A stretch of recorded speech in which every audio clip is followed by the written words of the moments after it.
is my channel, The Fancy Hat Lady Reads.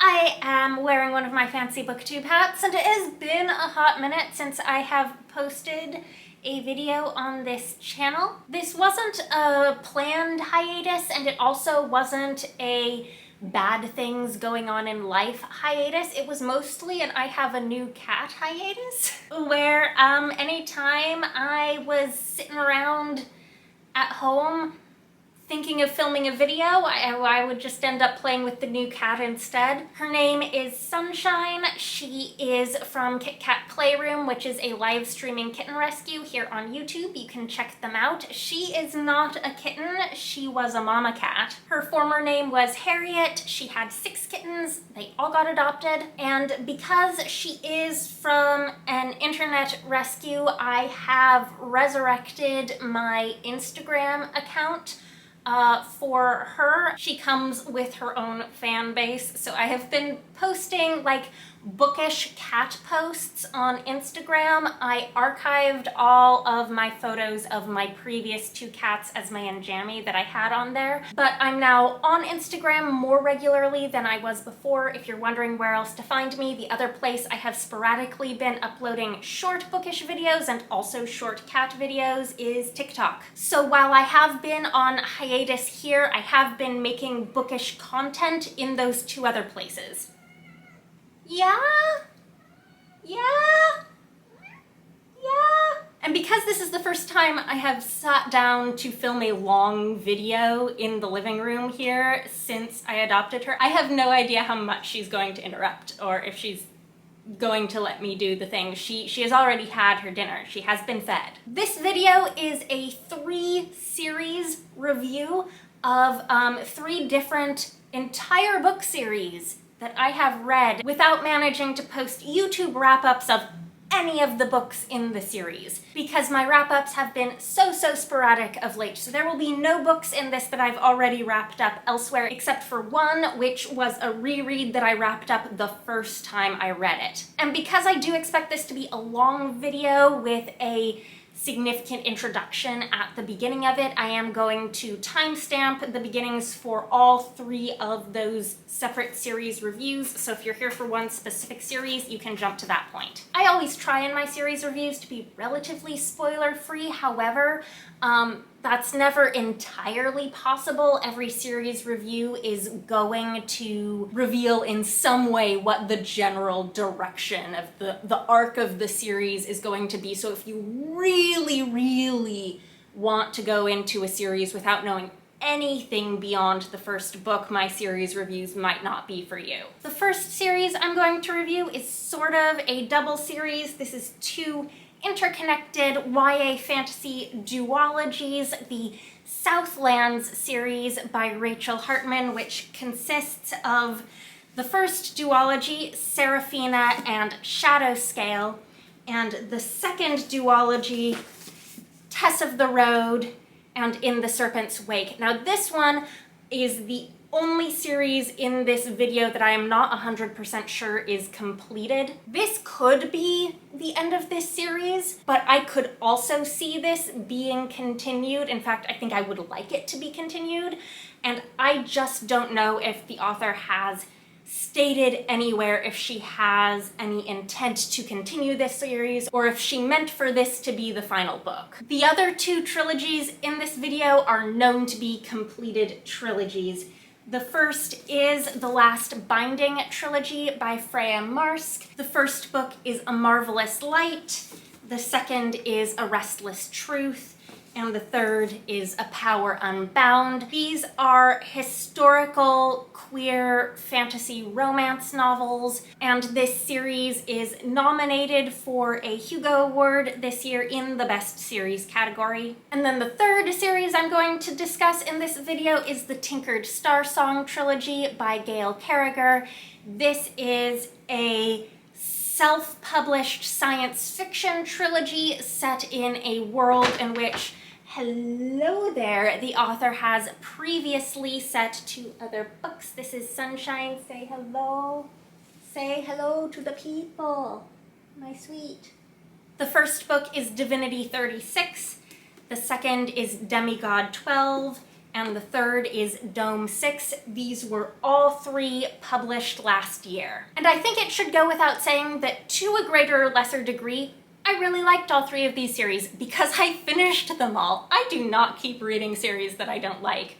I do not keep reading like past a book that I genuinely dislike in a series. Like, even if people tell me it gets better later, I just don't. In fact, I am so notoriously bad, like notorious to myself, I don't know if I have this reputation to others, but I feel that I am so bad at finishing series that I am genuinely shocked that I have three of these to review for you. Like, genuinely surprised at myself. She likes this perch. I did not know if she would like to be here while I'm talking or not. We'll see if this lasts. So starting off with the Southlands series by Rachel Hartman, yes, I am aware that none of my editions of these books match, not one of them. Like, even these that are ostensibly the hardcover same matching editions of the two books in this duology, they are different sizes. They do not match. My reading history on this series is a little strange because I initially started in the wrong place with this series. I read Tess of the Road,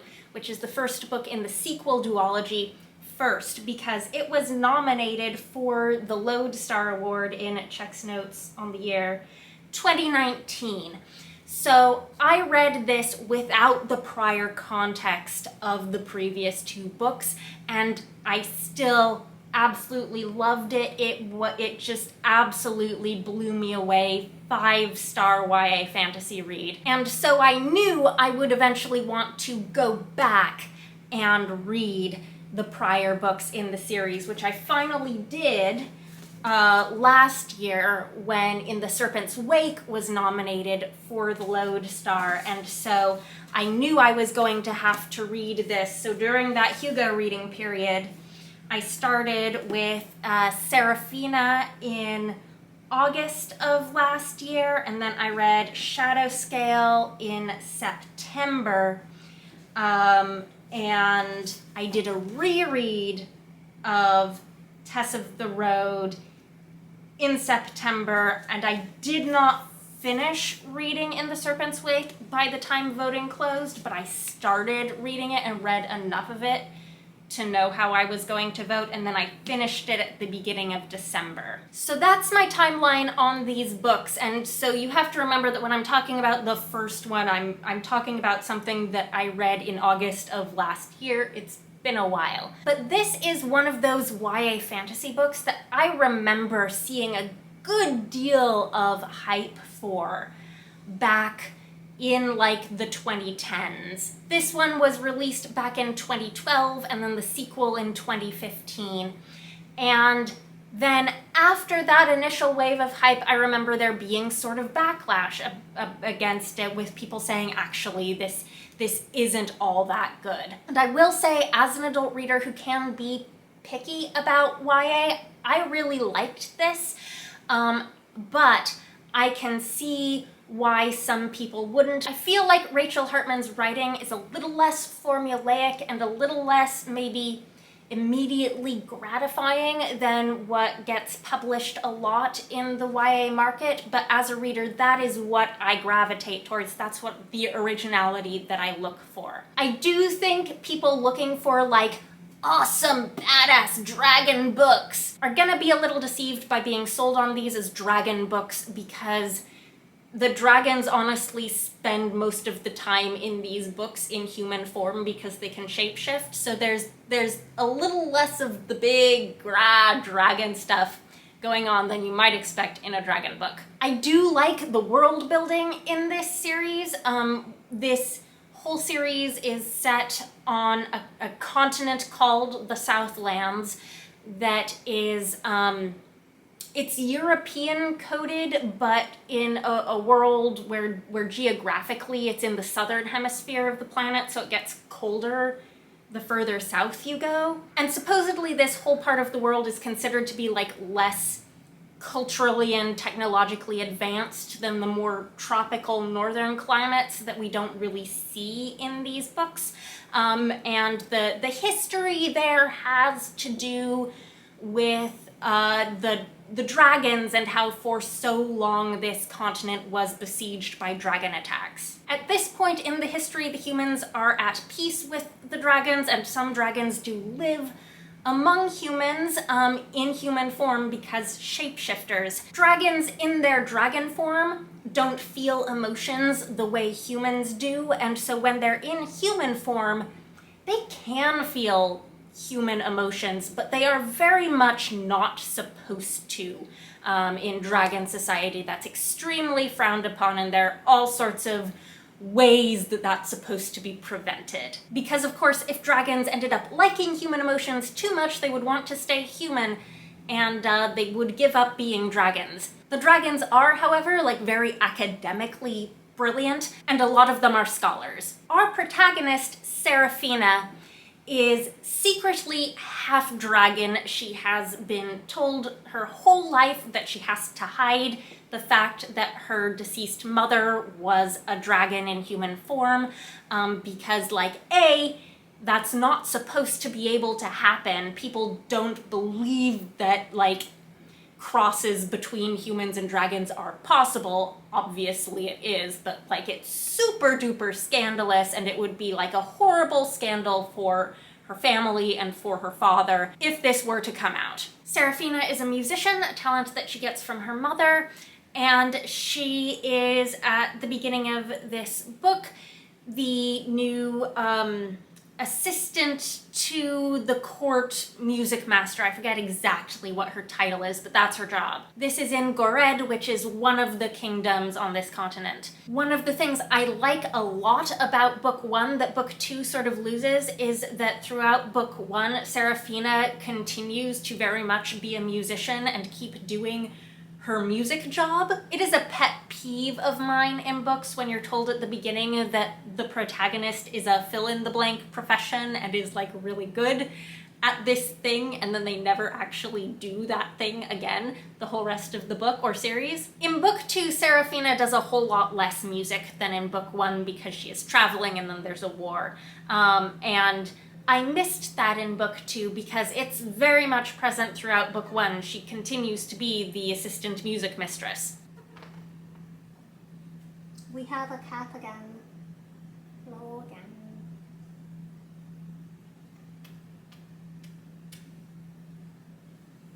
She continues to be the assistant music mistress at court while most of this plot unfolds. The plot of book one is a fairly self-contained murder mystery of a prince of the kingdom who has died by means that might be dragon-induced, or it might simply be meant to appear to be dragon-induced to stir up sentiment against dragons in advance of this big treaty renewal celebration thingy or something. I forget the exact details. Seraphina gets drawn into this investigation by way of another prince who is her love interest in this series. He is engaged to be married to the princess who's actually in line for the throne, so complications. I liked the romantic relationship set out in this book up to a point. And I have forgotten some of the details here of like specific scenes that made me think this, but I do remember feeling like I was really intrigued and invested in how these two characters are drawn to each other at the beginning of the book and the reasons that they initially take a liking to each other. I felt like it progressed to I'm in love with him rather too quickly, and then once it became, oh no, I'm in love with him, it became much less interesting. That said, and I'm gonna skip ahead to like the end of book two here to discuss this overall romance arc. This is gonna be one of the most spoilery things in this video, I think. But I think it's important to mention. After 2 books of angsting over this love triangle, the resolution at the end of it involves Glyselda, the princess, also confessing her feelings for Seraphina, and it is strongly, strongly implied that Seraphina is bisexual and is going to end up in a relationship with both of these people. And I really loved that as a resolution of this particular love triangle situation, but it happened like so quickly and right at the end, as if like the author didn't want to commit to actually fleshing out a Seraphina Griselda romance storyline, which I personally would have really loved to see in this book. Book 2 was published in 2015. That is long enough ago that thinking back to what the YA fantasy scene was like back then, I can imagine the author might have felt like she couldn't go there in this series. And I think that's a shame.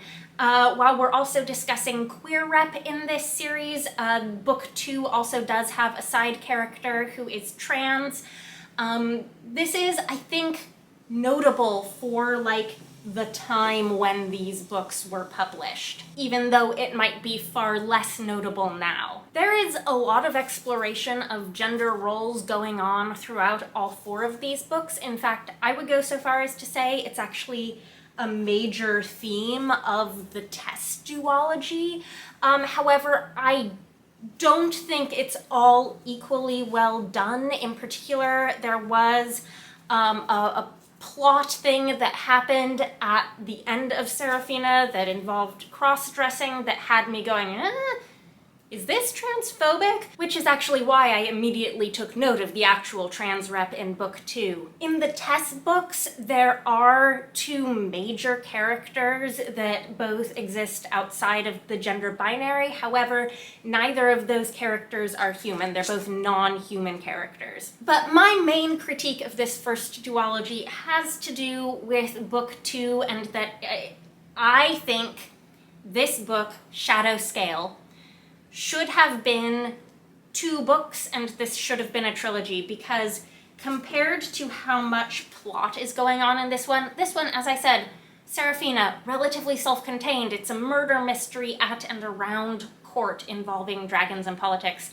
And then this has what feels to me, first of all, it's a much longer book. These are not the same edition. This is the UK paperback edition, and it's got some bonus content in the back that includes like a playlist and other fun stuff. But the main book is 359 pages here, and the American paperback of book 2 is 587.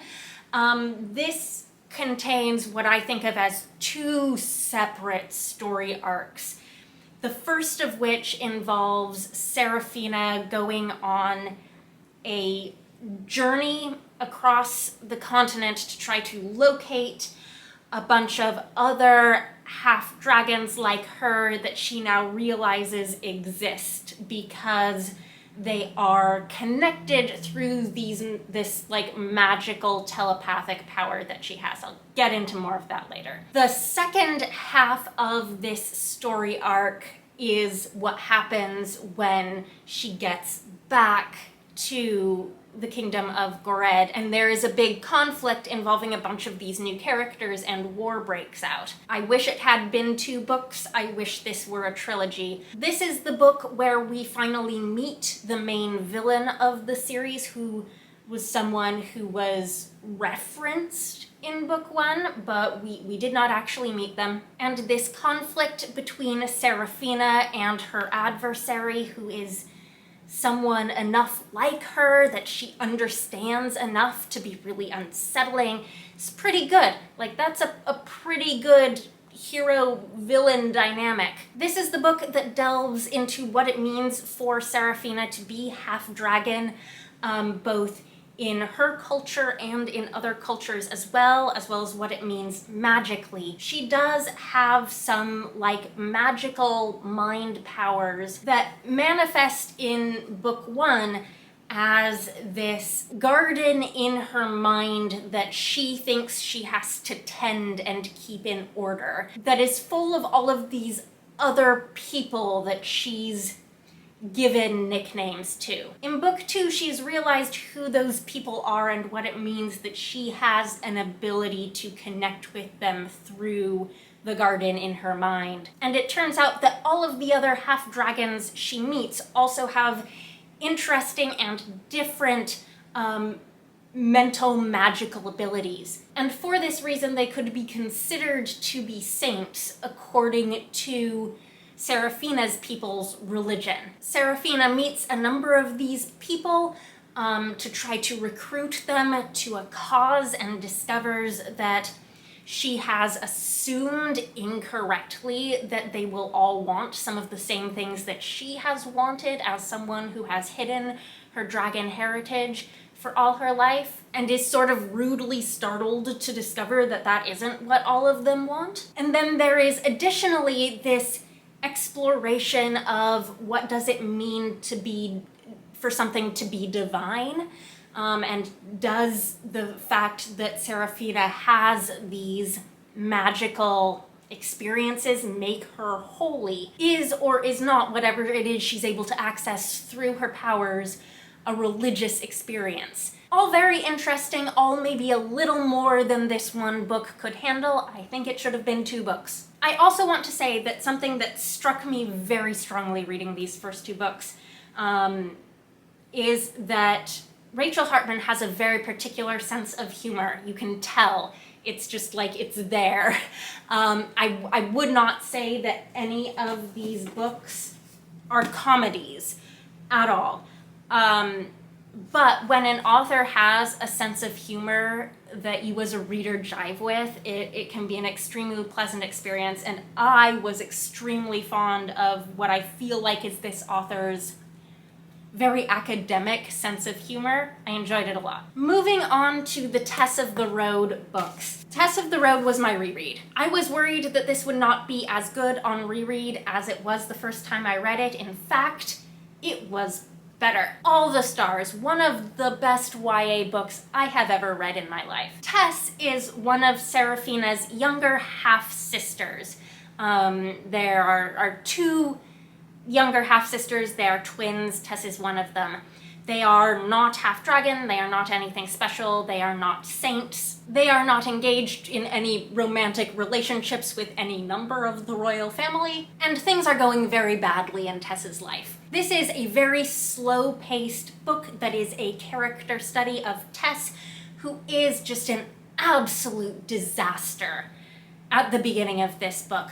And by the end of it, she is somehow doing moderately okay, and it is a freaking triumph. In between, she does a whole lot of walking. Like, there's not a ton of major plot here compared to what was going on in the first 2 books. If I can find the wrap-up where I initially talked about this book when I first read it, having not read the previous books, I will link that. Tess, at the beginning of this book, is not in good standing with her family. Her mother is very strict and very religious and like not a good parent in a way that we don't see in the first 2 books, because Seraphina does not really have a relationship with her stepmother. And so Tess has put all of her own wants and needs aside to go to court with her seemingly mild-mannered and perfect sister to help secure her sister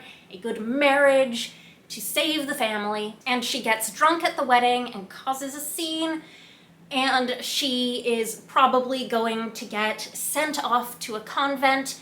To avoid this fate, she takes a pair of boots that her half-sister Seraphina offers her, and she just starts walking. She quickly meets up with an old friend named Pathka, who is a quigoodle, which is another intelligent species in this world that are related to dragons, but much, much smaller lizard-like people. They have really interesting technology and a really interesting culture that is derided and thought of as unimportant by both human and dragon society and scholars. But Tess befriended Pathka as a child and learned the Quagoodle language, which is not like something that particularly ever got her anywhere, though she did develop an interest in natural history. Pathka's pronouns change over the course of these books and are different in the Quagoodle language as opposed to the language that Tess speaks, but at the beginning of this book, Pathka is a he. And he enlists Tess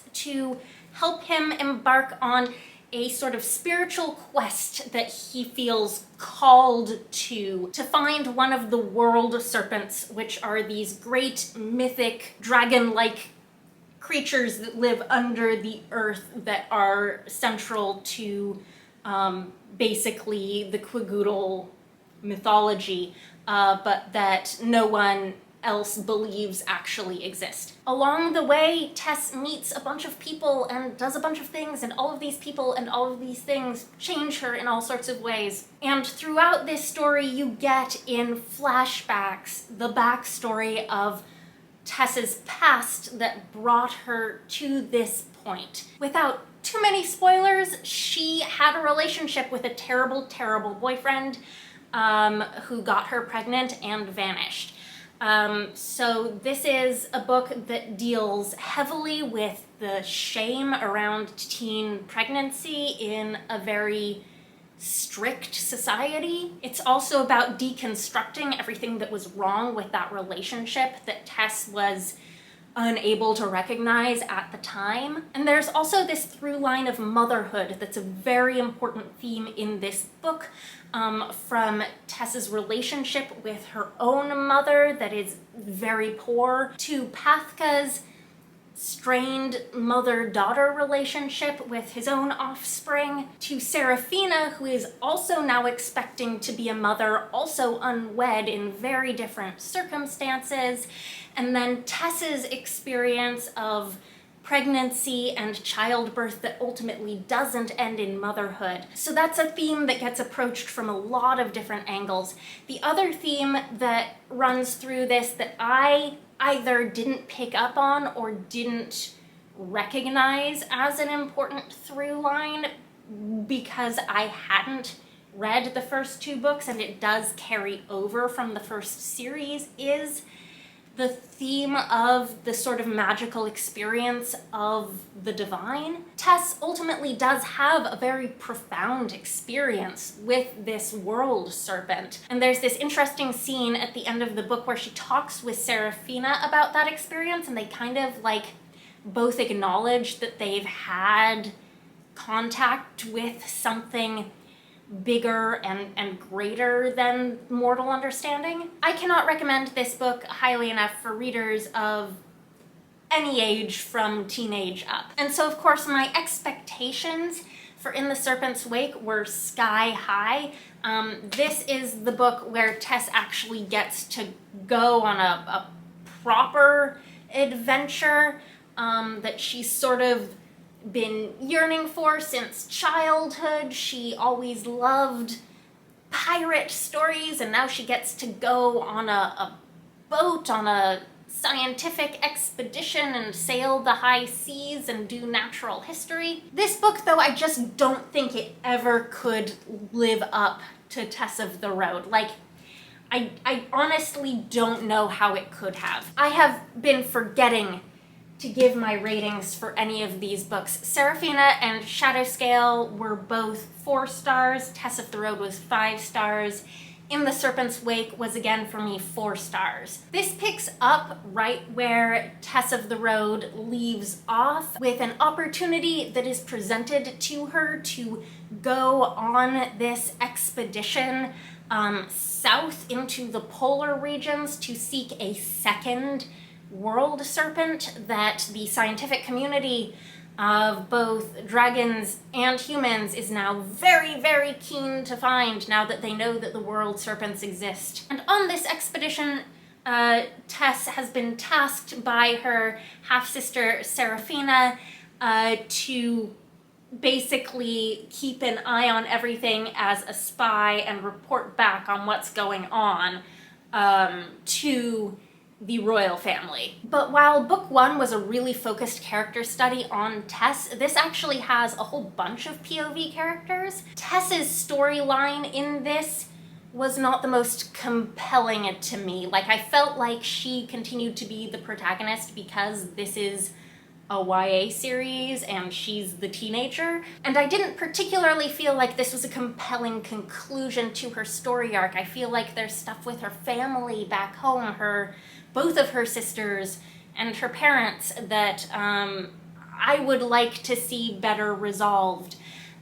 So personally, I would be happy if this series got a third book. I do not know if there are any plans in the works, but there's no reason I think that it couldn't. And I would like to see a slightly better resolution to Tess's character arc than we got here. This is more of a big ideas book about why colonialism is bad. Tess continues to be a really flawed character. I do appreciate that. She came a long way in book one, but she still has a lot of like normal young person failings, and she's not perfect. She makes mistakes, sometimes big mistakes. But there are a bunch of other POV characters in this as well, including the captain of Tess's expedition that she is now on, who is a badass lady explorer who is also deeply, deeply flawed and like would like to believe that a scientific expedition is politically neutral when of course it absolutely is not, and is sort of willfully blind to a lot of things in this book. I found her to be a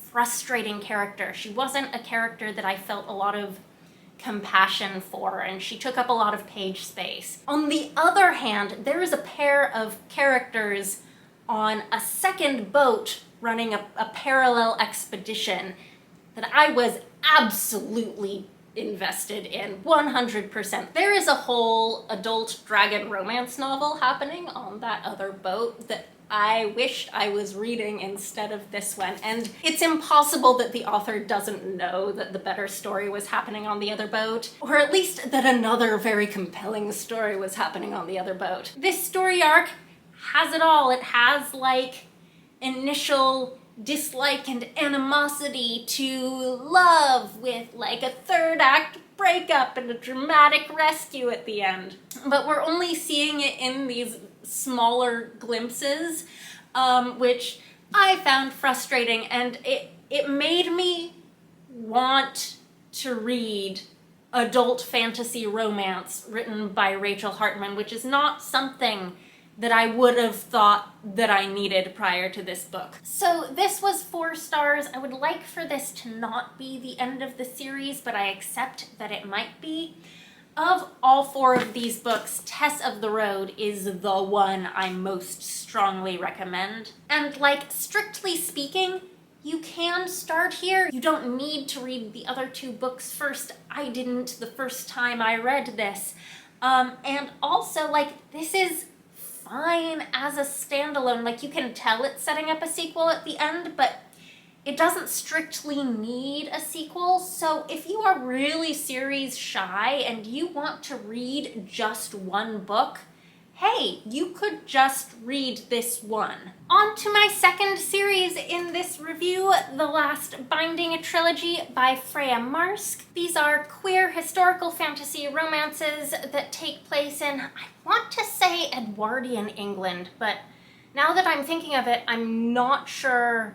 I'm not 100% sure on the time period. I will preface this review by saying that all 3 of these books are steamy and adult. These are probably like pretty close to the steamiest end of the scale of things that I normally read. So if you've been watching me long enough to have a sense of what I normally read, you'll know where to place this. There are lengthy, detailed sex scenes in all 3 of these books. My reading history on these is that I actually read the first book, A Marvellous Light, all the way back in March of 2022, and then I finally picked up the second book, A Restless Truth, I think only after the third book had been released. So I read both of these in fairly short order this year. I read Restless Truth in February of 2024 and A Power Unbound also in February, later in February of this year. I went into these two books feeling like I had probably forgotten most of everything important from this one, but then I was actually pretty quickly reminded once I was back in this world,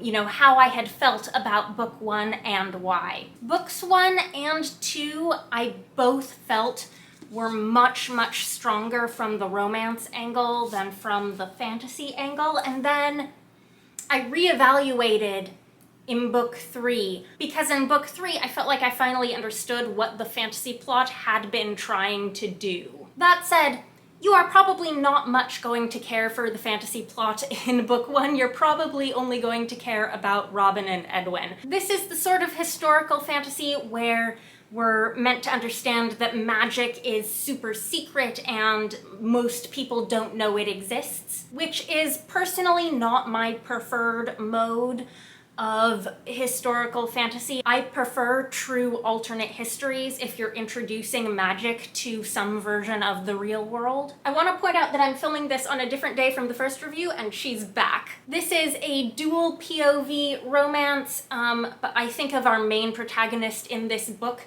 as being Robin, who is a non-magical nobleman who is in a difficult financial position since his parents' death, who takes a government office job that it turns out, is not qualified for, because this is a job that is supposed to be like liaising with the magical society of England. Very secretly, very hush-hush, so it's supposed to go to someone who already knows that the magical society exists. The person who is supposed to be his contact and therefore ends up revealing to Robin that magic exists is Edwin. They do not hit it off, and then Robin gets ambushed and cursed, and Edwin has to help him try and figure out how to lift the curse. Back when this was released, I had seen this romance pairing described alternately as like either enemies to lovers or grumpy sunshine. I do not think it is either of those things. I think this is, honestly, this is a jock nerd romance in a historical setting. They do not hit it off because they both get a sort of mutual strong impression of the sort of person that the other is, and they both have some pretty strong assumptions about that type of person, and then they spend the rest of the book sort of learning more about each other and deconstructing those notions. Edwin is a member of a magical family who does not have a particularly strong magical talent, but he's very intellectually passionate about magic. He's very, very smart, but without like the raw magical power, he's not really going to get anywhere in magical society or with like the favor of his own family, who are pretty terrible. And as part of their quest to try to figure out how to lift Robin's curse, these two end up uncovering a larger magic plot against all the magicians of England. Hello, goodbye. And I just don't know how you could possibly be expected to care about any of that in this context, you know? Or even really understand what it means. The romance in this hits some pretty formulaic plot beats. There is like a reveal that leads to a dramatic breakup late in the book, and like the fact that they couldn't just talk it through then and that it ended up getting like waved away so easily later, I didn't really buy. But my favorite things about this book probably just have to do with Freya Marske's writing. In all three books, you know, pretty immediately upon starting the book, I felt a sense of, this author knows how to use words. That's nice. I really appreciate this author's writing on a sentence level. I think it's juicy and fun without being too heavy or weighed down or wordy or anything. And in terms of the atmosphere, there are some particularly good fantasy of manners vibes in this book. There's specifically a lot of time spent at a magical estate full of terrible fancy people being terrible and fancy. That's something that I just enjoy reading about a lot. There's also a second magical estate that becomes involved, and like I do honestly enjoy a good like magical house or magical estate in a book. That's something I really like. Book 2, however, takes place on a ship crossing from America back to England, and we are following Maud, who is Robin's younger sister from book 1. She is on a mission that she has been tasked with by her brother and his boyfriend to accompany a person back from America to England who can help them with this conflict they're embroiled in, except that person gets murdered as soon as they get on the boat. And now Maud, who has assumed a false identity to travel with this woman as her companion, is stuck alone on the ship trying to solve a murder, except she is not alone. She knows there are 2 other people on this ship that she might be able to trust. One of them is Lord Hawthorne, who we met briefly in book 1 and who is the protagonist of book 3. And the other is a mysterious, beautiful woman. This turns out to be Violet, who is the love interest, who is also traveling back home to England from America, where she ran away to live a scandalous life because she has inherited a fortune from a relative. Violet is a magician. Lord Hawthorne is sort of a magician, though he's lost his magic. Maud is not, but she rallies these people to her cause with the sheer force of her personality and conviction. There is a 4th person who gets dragged into their scheme. His name is Alan. He is a society reporter on the ship who is doing some petty thievery on the side.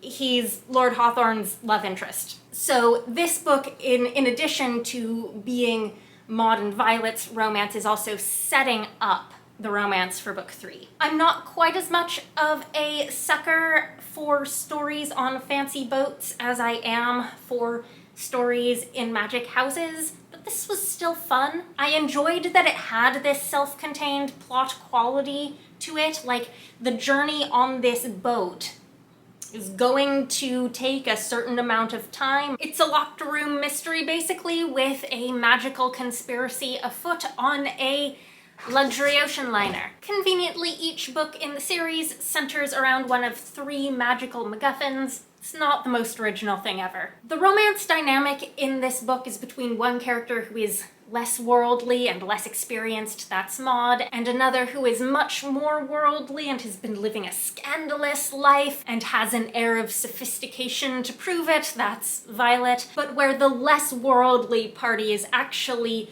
far more emotionally mature. This is a romance dynamic that I felt like I had seen done much less well in another book that I had recently read before reading this one. I enjoyed this a good deal more. I thought this was well done. One minor quibble is that I feel like I was spoiled for a major plot point by an element of this cover design. I won't say what it was, but there is something in the cover design that I personally consider to be a spoiler, and I wish it hadn't done that. Like, I am all for book covers that you go back and look at after reading the book and you see why all those design choices were made and it's all these little references. I love that, but maybe like a little more caution. And then book 3, A Power Unbound, is the one that I think I'm probably gonna have most to say about individually, because this is the book where things in this book were clarifying for me in terms of understanding how I felt about the prior books in the series as well as this one. We are back in England with the whole gang of characters trying to thwart a magic plot. But though we do see a lot of these characters, Robin and Edwin and Maud and Violet, in this book, these characters don't get POV chapters. Only Lord Hawthorne, whose name is Jack, and Alan get POV chapters in this book. Jack is someone who is like angry and prickly and mean when we briefly meet him early in book 1, and then over the course of book 2 we get to know him better, and then we warm up even more to him in book 3. In his youth, something horrible was done to him. It was a very traumatic experience that ended up in him losing all of his magic and his twin sister eventually dying. And he's like magically compelled to never be able to talk about it, so he can't say who did it to him. And so for his entire adulthood, he has basically stayed away from his family and their grand ancestral home. Alan, on the other hand, like Robin and Maud does not come from magical society, but he's the only character in the entire set of 6 main protagonists who comes from a lower class background, and that gives him a dramatically different perspective from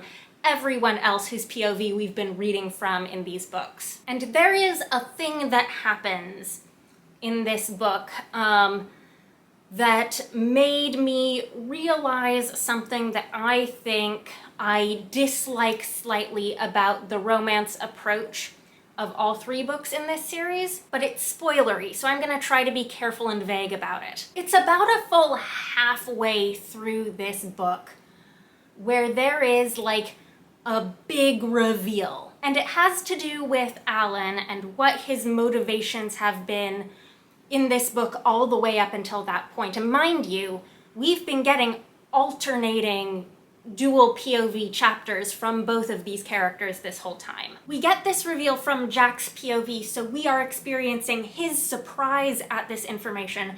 But as a reader, it made me feel like I had been deprived for the entire first half of the book of like the alternate version of Alan's chapters that we could have had if that information hadn't, in retrospect, been like redacted from the version of his thoughts and feelings that we were being presented with. It made me feel like for the entire first half of the book, I had kind of been cheated of the opportunity to sit with this character in all of his complexity. I don't think it would have made me like him any less, although I can maybe see how the author might have been afraid that it would. And I did some thinking about this and came to the conclusion that this was probably done because, either intentionally or not, the author was positioning Jack as the main protagonist and Alan as the love interest. And I think now that I've thought about this some more, that like this is sort of a blanket preference for me, that when I'm reading a book that is a romance, that is dual POV, I really want both characters to be treated as co-equal protagonists by the author, not just as a protagonist and a love interest who also gets POV chapters. And for me, that means having more or less equal access to both characters' thoughts and feelings. I do not think it would have ruined this book if the reader had been allowed to know this information from the start. The big dramatic reveal to all the other characters would have still been just as big and dramatic. On the flip side, there is all of this secret backstory about Jack that the author does choose to give us in chapter 1 as this flashback chapter. So we understand where he's coming from in all of his POV chapters better than anyone else in the book does. This wasn't strictly necessary. I think we could have learned what happened with the magic and the twin sister when everyone else in the book did. It was a choice, and I might argue it was the wrong choice. If I personally had to pick one of these 2 characters to be the main protagonist of this book, I think I would have chosen Alan over Jack. And I do think that it's also true that each of the first 2 books, while being dual POV romances, prioritizes one of those POVs over the other, withholding some bits of information about the inner lives of one of the 2 characters. In this case, it makes it really feel like Robin's book, with Edwin's motivations being a slight unknown, and in this case, it feels like Maud's book with Violet's history being a bit of an unknown. In this case, there is some backstory for Violet that I don't think she ever tells Maud in the book, but we learn it as a reader at the very, very end of the book, and it puts her character in a whole lot of context. So if I have a gripe with the way the romance plot lines are done in these books, it's that. Otherwise, I do sort of stand by the opinion I had after books 1 and 2 that this is a stronger romance series than a fantasy series. But book 3 did have me reevaluating. The other thing that this book had me reevaluating was the actual like intent and direction of the fantasy plot, which I sort of thought was extraneous and slightly nonsensical in both books 1 and 2. There is this threat to England's society of magicians specifically, and like their magic, without a whole lot of exploration in the first 2 books of like, why is English magic its own specific thing?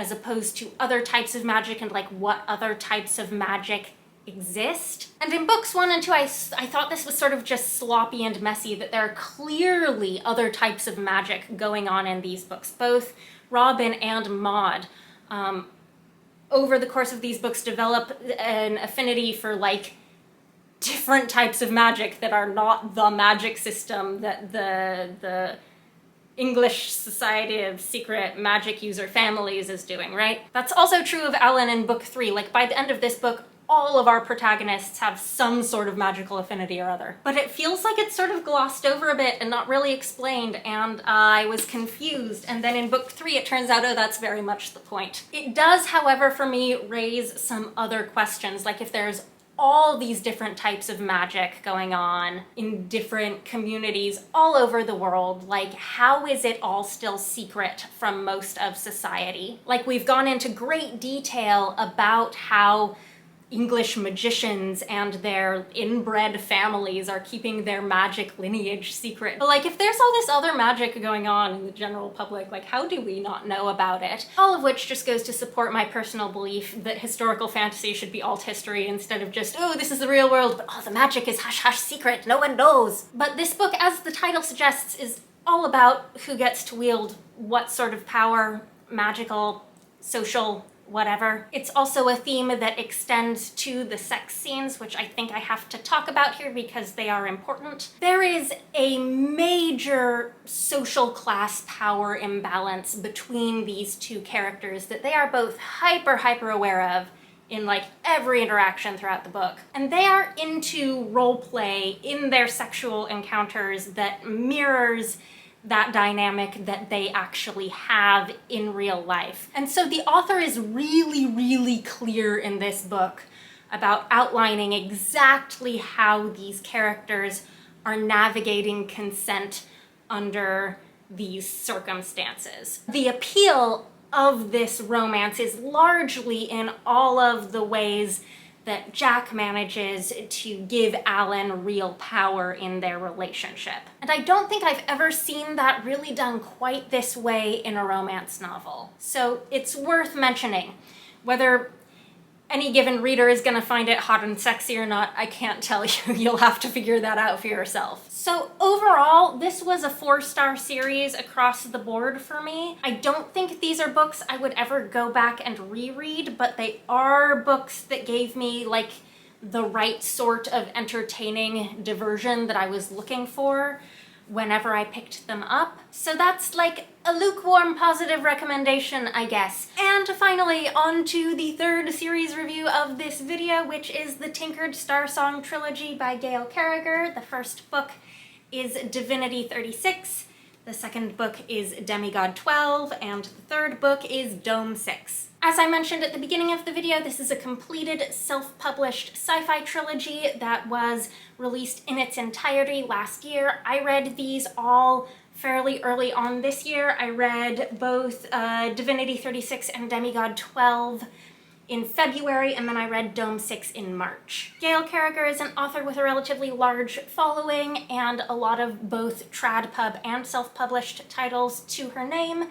Most of her books, though, and what she's most famous for are the books in her Parasolverse, the universe that her Parasol Protectorate series and all of the other spin-off series from that are set in. Those are steampunk fantasy alt history. The only book of hers I had previously read was Solace, which is the first book in the Parasol Protectorate. I thought it was okay. I gave it 3 stars. I didn't feel compelled to continue on with that series. But despite that, I have always felt like there would probably be other books of hers that I would really like. In particular, I've had the first couple books of the Finishing School series, which is the YA series set in the Parasolverse, on my TBR shelves for several years now. I do still intend to read those. I think I will probably like them. But I was sold on her sci-fi and these books in particular as the books of hers I needed to read next by how she was marketing them on social media, and I was not wrong. This was absolutely wonderful for me in so many ways. My preface to this series review is that my adoration of these books is somewhat irrational. Like, I have a lot of big emotion feelings about these characters, and I would still have a lot of big emotion feelings about these characters even if these books were significantly less well written than they are. I think this trilogy lives in the like YA adult crossover appeal zone. This series is very character driven. There's a lot that's very cozy about it, especially in book one. There's a huge emphasis on found family, and I've been saying everywhere that I've recommended these books that I think fans of Becky Chambers' Wayfarers series would really like these. This is set in the same universe as a couple other books she's written.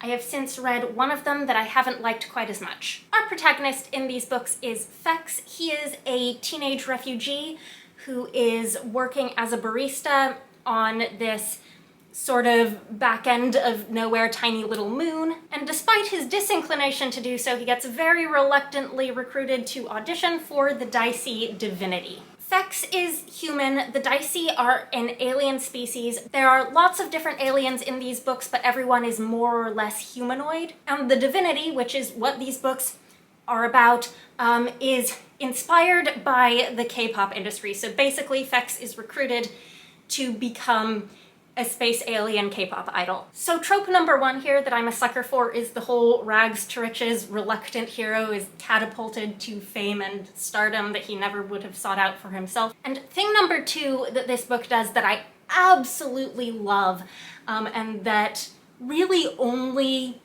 sci-fi and fantasy as genres can do, and yet I don't see enough of them doing it, is fictional art forms. I know this is such a niche thing to be super passionate about, but oh my god, I love a good fictional art form in SFF. And let me tell you about this one. So the Divinity is a religion. The K-pop idols are gods. The idol groups are pantheons. And it's a religion that is sweeping the galaxy, gaining incredible popularity with young worshippers. And while it clearly has the real-world K-pop influence going on, it's also this very creative alien cultural thing that is the way it is for specific reasons, some of which we sort of understand from the beginning and some of which are gradually revealed over the course of the books. And while it is music, it's also not the same as normal human music. Each pantheon consists of 6 performers, a high cantor and a low cantor who are the singers. They are almost always human because human voices are good for this part. 2 graces, a light grace and a dark grace. These are almost always other alien species. And then 2 skin sifters.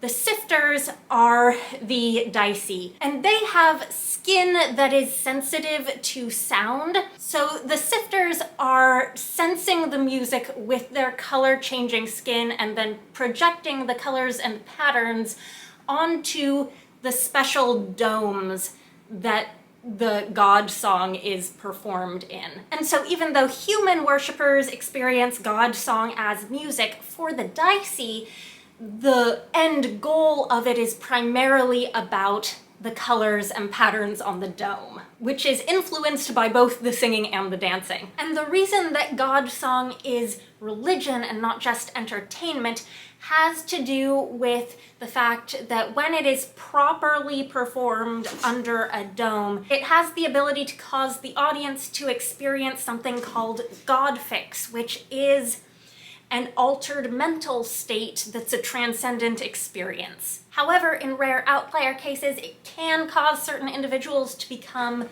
fixed on a specific god in a way that is violent and dangerous and a huge security risk for the Divinity. So Fex is recruited because he has this exceptional singing voice that's a result of the genetic modifications that are done in the place that he's a refugee from. When he gets to Divinity 36 with his whole class of potentials, which is like the training base where most of this book takes place, he is also put into grace training despite the fact that he's a human, because he has some specific athletic abilities that are basically fancy parkour, also as a result of his tragic backstory, because even though he's been recruited to be a low cantor, They want to see if they can also use this skill of his in a grace context. So a lot of the emotional heart of book 1 is just Fex, you know, being lonely and having a hard time in this social situation, finding his group of people. He's rooming with the human Cantors, but he doesn't really have anything in common with them. He comes from a very different background. He's there for very different reasons, and they're all kind of resentful of the fact that he has this like supernaturally good singing voice and doesn't seem to have to work as hard as they do. On the other hand, he starts to build some really genuine relationships with some of the aliens in the other two groups. Fex is a very quiet and kind of grumpy and gruff sort of person. He operates in pure survival mode a lot of the time. He isn't very communicative, he doesn't talk much. But over the course of the book and the series, as he comes to care more for people, he shows them his care in action as opposed to words. He's a barista at the beginning, and he starts making drinks for people with the alien ingredients that he finds stocked in these dorm kitchens. And then he starts learning to cook so that he can make people food. And of course, along with the question of who's gonna end up being Fex's friend is the question of who's going to end up in Fex's pantheon, assuming that is that he makes it through the training without being eliminated. And we meet all these people and get to know them to a greater or lesser degree, and it's a bit of a guessing game of like who is going to end up in Fex's pantheon and who are we being introduced to and getting to know because they're a red herring. And spoilers, I guess, but by the end of book 1, we have a pantheon and I love them all. A huge amount of this book is just the training that goes into all of these people learning each of their individual skills that they're there to do, and then how to put them together in a group of 6 where each of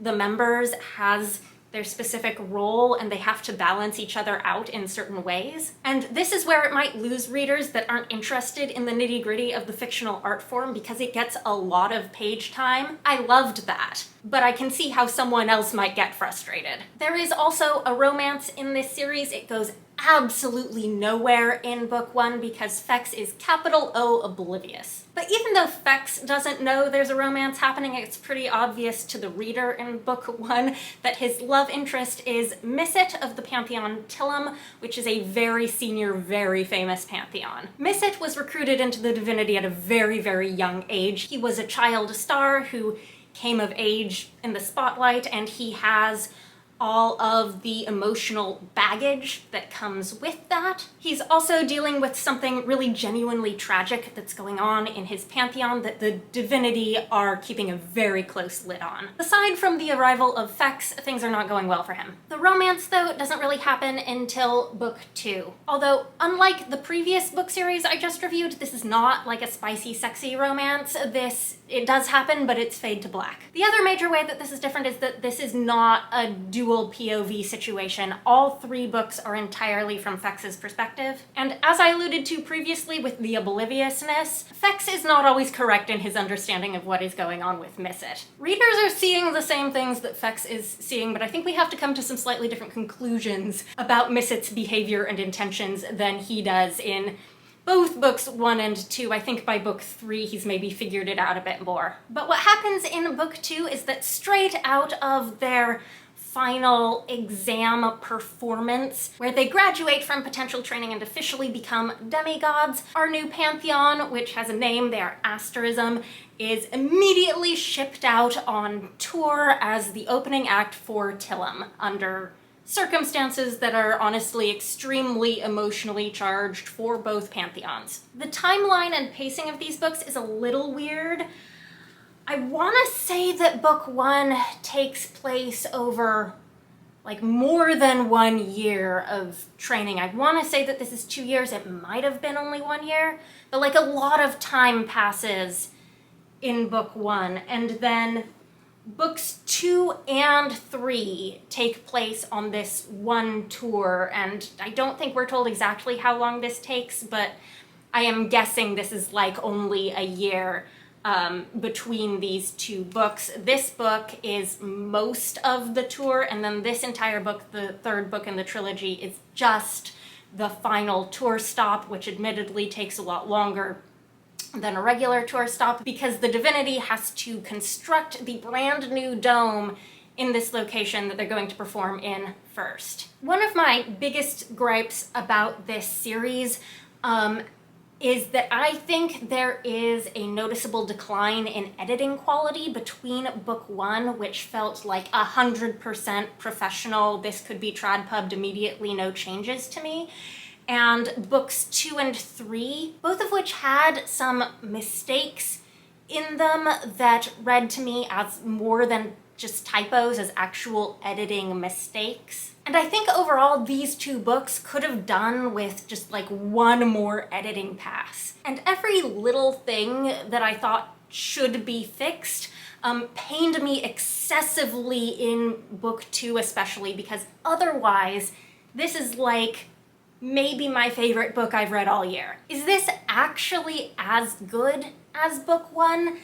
Maybe not, but this has the most scenes that I have wanted to go back and reread multiple times since I've read the book, of just about anything I've read anytime recently. We get to know the members of Tillam in this book, we get to know some bodyguards, we get to follow these pantheons through some high-stakes security situations, and through a high-stakes understudy situation, and through the implications for both pantheons of Fex and Misset carrying on an illicit secret romance. Illicit and secret because romantic relationships between the gods are strictly forbidden in the Divinity. And the explanation for this is sort of half on one hand the K-pop influence, where the worshippers sort of expect their favorite gods to remain single and therefore theoretically available if completely unattainable. And then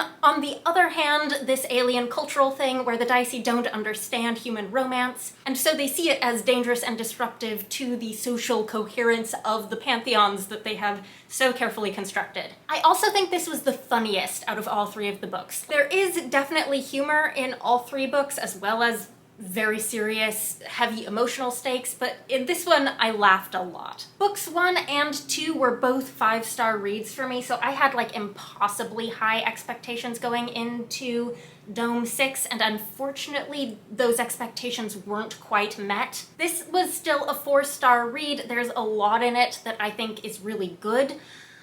I didn't love the way it chose to end the series. And this is gonna be hard to talk about without spoilers. First of all, just to put it out there, this is a series that I would have absolutely loved for it to be an open-ended series with like infinite numbers of potential books in the future as opposed to a planned completed trilogy. Obviously, I did not get my wish. This is clearly intended to be the final book. As I said, this takes place all on one planet where the Divinity is building a new dome. And this is where I'm going to be really careful about spoilers because I don't want to give away who in book 1 is in Fex's pantheon. But this is the planet that one of the members of Asterism comes from. And this is a character I really, really love, as I love all of them. And I was genuinely really happy that this character was centered in this book as much as they were. I was, for plot reasons, worried that this particular character would be sidelined by the series as a whole, and I was glad that that was not the case. However, I don't love the approach that this book ends up settling on by the end to what it is the Divinity are doing on this planet. There is, from the beginning of this series, a lot of mystery and moral uncertainty around what the purpose of the Divinity really is, and the methods by which they go about doing the things that they do. The series as a whole, I think, embraces that. We are always shown that there are some ethically questionable aspects to the Divinity, but overall, the first 2 books trend heavily in the direction of being feel-good reads as opposed to feel-bad reads. And this is a book where a lot more bad stuff happens. Not just in the sense of things that are happening on this planet, but also in terms of just things that happen to the characters. They go through some really tough things. But one of the things that happens in this book is that Fex and his pantheon eventually figure out what the ultimate purpose of Godsong is for the Dicey. The Dicey that live off of the homeworld are fundamentally non-violent, so they're not doing like violent colonialism, but they are spreading this religion throughout the galaxy, and that's not without consequence. And like one of the big questions for the characters in this book is whether or not what they, as, you know, representatives of the Divinity, are doing on this particular planet is ethical. And ultimately, I think we're supposed to feel okay with what they do on this planet, because the one character in our pantheon who is from there effectively signs off on it, which to me feels like a cheap out. The structure of these books is that each of them culminates in a particularly dramatic Godsong performance, or a revival, as Godsong concerts are called. In book 1, it is Asterism's like final exam performance when they are granted demigodhood and made a real pantheon. In Demigod 12, it's a special awards show performance where Fex and Misset get to sing together.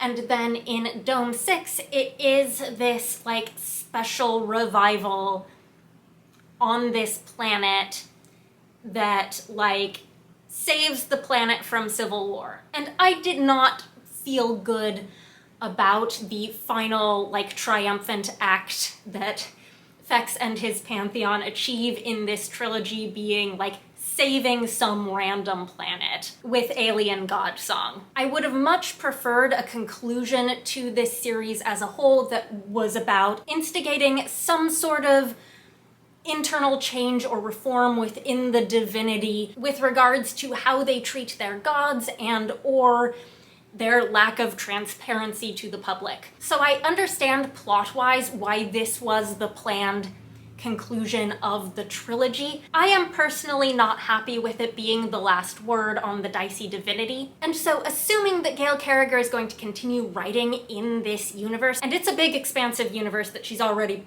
published 2 other books in, I would personally love to someday see a further exploration of the Divinity from some other perspectives. I think the obvious way to do a 4th spin-off book from this completed trilogy would be to give Misset a POV book, but I don't want to get my expectations too high. I feel like that would be getting my expectations too high. I would honestly love to see any number of side characters from this series get a spin-off book.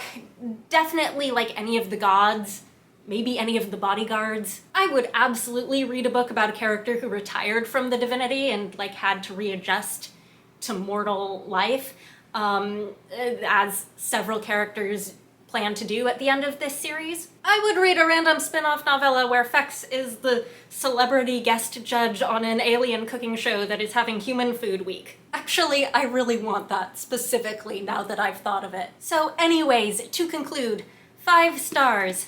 5 stars, 4 stars. Please don't let this be the complete and total final end. I did not like this as the complete and total final end. Anyways, this is going to be an epically long video for my return to BookTube from unexpected hiatus. I hope you enjoyed it as much as I enjoyed filming it. Let me know if you've read any of these books, or if you're planning to, let me know what you think. Anyhow, I hope you're having a very nice day. That is all. Bye for now.